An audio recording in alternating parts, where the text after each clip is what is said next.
Hello, traders. FX Pip Collector here. Today is Friday, August 29th, and this is my analysis for the US dollar index, and we're on the 4-hour time frame to start with.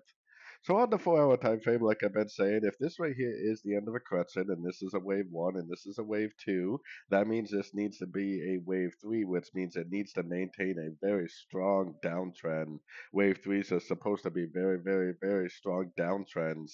If it's not a strong downtrend, but instead it ends up breaking up, that is definitely not a wave three. That's more the shape of an ABC, and that would potentially lead to another leg to the upside.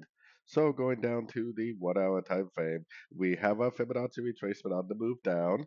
If we get a breaker structure to the upside, which our structure is right here, that tells me that we really cannot be in a wave three. So if we do get a breaker structure to the upside, that means no wave three. That means it's probably a wave C.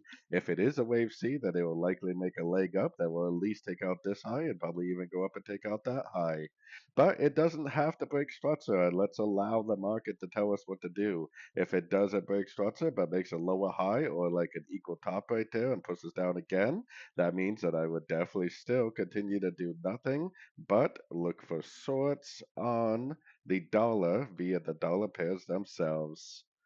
So anyways, don't forget to check out my website linked over here in the corner. And as always, thank you for watching and happy trading.